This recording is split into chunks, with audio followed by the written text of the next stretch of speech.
de São Januário com o seu Vascão. Vou rodar um VT, na volta a gente comenta. Cadê?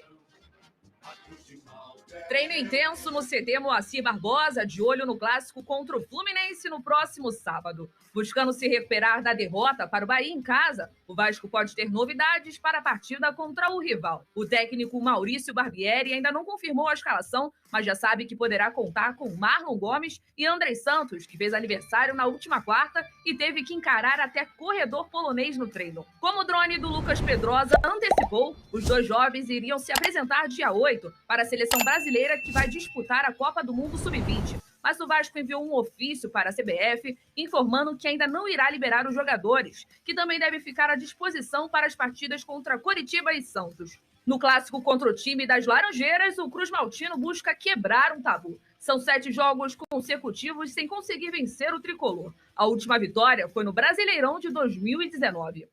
Vamos todos cantar de coração. O momento, Pedrosa, é do Fluminense. Até o Vasco vem de uma derrota, o Fluminense vem de uma contundente vitória em cima de um grande rival na Libertadores, que é o River Plate, com um placar bem elástico, jogando bonito. É o time que todo mundo comenta pelo Brasil todo, mas não é para desacreditar, né? É um jogo no Maracanã, a torcida, o mandante é o Fluminense, a torcida do Vasco vai estar em minoria, até por uma questão de entrega de ingressos para o rival, que isso é natural, né, no Campeonato Brasileiro.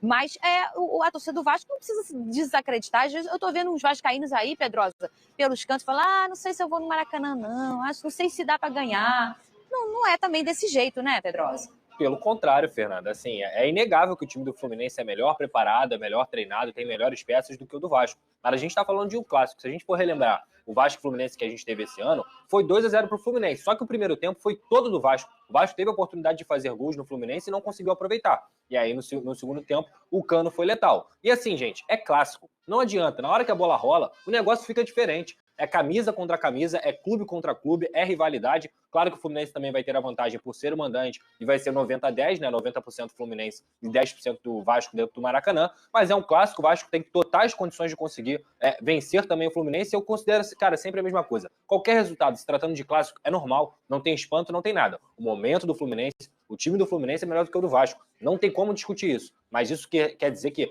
vou ter medo, Isso aí não tem nada a ver, o Vasco tem que entrar focado, porque tem um time extremamente competitivo também, e é o mesmo time que venceu o Atlético Mineiro e venceu o Palmeiras. Então por que não pode vencer o Fluminense? É uma coisa normal. Isso venceu aí, não, em cima disso eu te empatou com o pergunto, Palmeiras, Verê, perdão. pelo seguinte, empatou, isso.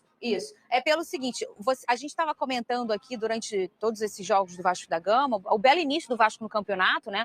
Uma derrota não pode ser terra arrasada, em que quando ele encontra times que propõem um jogo, que avançam, que buscam o gol adversário, o Vasco às vezes tem uma resposta melhor do que quando ele tem que propor o jogo. Bom, isso não dá para ser uma fala confirmada, mas é o que a gente tem visto até aqui. O jogo Bahia foi um jogo muito aberto, também a gente está falando como se no primeiro tempo o Bahia tivesse fechado a casinha. Não foi. O Bahia também experimentou o ataque, mas não como um Palmeiras e não como um Atlético Mineiro. E assim, talvez até esse tipo de jogo do Flu pode favorecer o Vasco fazendo essa leitura, Venir. Tem outro ponto aí que a gente precisa analisar também, Fernanda Maia. O Fluminense vem de uma maratona de jogos importantes absurda. E, obviamente, não existe só um desgaste físico, também tem um desgaste mental. O Vasco, querendo ou não, só está disputando o Campeonato Brasileiro. Chegou o momento do Vasco tirar proveito disso, da parte física. Porque, com certeza, o Vasco tem que chegar melhor fisicamente do que o Fluminense para esse duelo. Um duelo importante, um clássico. Na minha opinião, o Fluminense com certeza chega favorito por conta do momento que está vivendo no futebol brasileiro, mas não seria nenhum espanto se o Vasco conseguisse uma vitória em cima do Fluminense.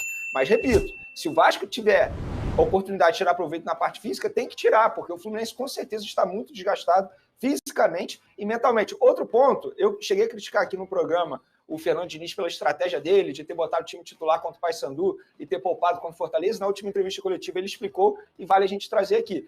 Na cabeça dele, ele usou o jogo contra o Paysandu como se fosse um treinamento e pensando no jogo do Fortaleza para poupar de fato. Então eu entendi qual foi a estratégia dele. Então, como eu critiquei anteriormente, não custa nada a gente ressaltar aqui também o que o Fernando Diniz explicou. Fala em estratégia, Pedrosa, você que já conhece bastante aí o Barbieri, esse tempo que ele tá, não é muito, mas já dá para entender, você é um cara muito inteligente, pela leitura que você já fez, nas estratégias que ele já tomou, não só dentro do Campeonato Carioca, em outras competições que o Vasco disputou, como a Copa do Brasil e nesse brasileiro, como você acha que ele vai experimentar esse meio de campo, principalmente, que é o que muda bastante, né? O meio e o ataque, em relação ao que o Fluminense joga. O Fluminense é um time que domina, né, a área do campo defensivo, do campo do adversário. O Fluminense tem uma troca muito grande, não só só joga pelos lados, só joga pelo meio, não. O Fluminense troca o tempo inteiro. Você imagina qual vai ser a estratégia do Barbieri com o Rodrigo? Enfim, o que você pensa que ele vai escolher? Uma das características do time do Fluminense é a intensidade, Fernanda. As pessoas ficam muito, toquinho, toquinho, toquinho. Não é só toquinho, não. O Fluminense corre demais, o Fluminense se entrega demais. Se você enfrentar o Fluminense com um meio campo frágil, de jogadores que não têm intensidade, você vai sofrer. Você vai ser goleado, como aconteceu, por exemplo, com o River, que tinha intensidade, mas acabou perdendo um jogador. Eu sempre falo o seguinte, o Barbieri claramente prefere o meio com Marlon, Jair e Andrei. É o meio que, claramente, na cabeça dele também, é o meio mais técnico. E na minha também é o meio mais técnico do Vasco da Gama. Mas não é o meio que mais funciona. Então, eu espero, Fernanda, muito claramente, por tudo que já vem acontecendo, o Vasco foi mal contra o ABC, o Vasco foi mal contra o Flamengo, o Vasco foi mal contra o Bahia, que ele volte com o Rodrigo. E vou falar mais uma vez aqui, não é que o Rodrigo seja um craque, que o Rodrigo mude o time do Vasco, meu Deus, o Rodrigo vai...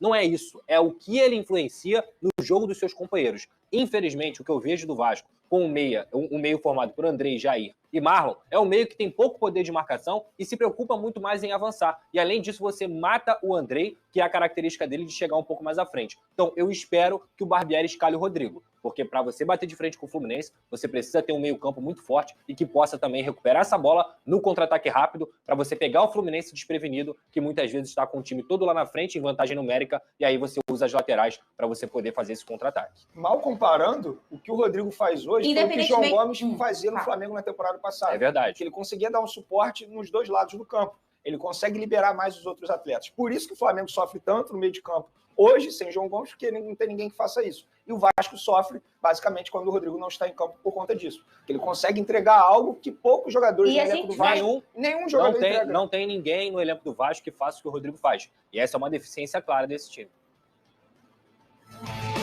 E a gente vai fazer uma reflexão aqui a nível de futebol brasileiro e até mundial, de como esse primeiro volante, ele está sendo refeito pela forma como o Pedrosa traz muito, que o futebol mudou e mudou mesmo, gente. Como esse volante, ele ainda está tentando se adaptar ao que é o novo futebol. Ele não pode mais, não deve, não precisa, na verdade, ser mais aquele truculento, camisa 5, que não tem uma boa saída, mas ele só vem para acabar com a jogada, né? Vem rasgando tudo. E ele também não pode ser só uma beleza plástica, uma boa saída.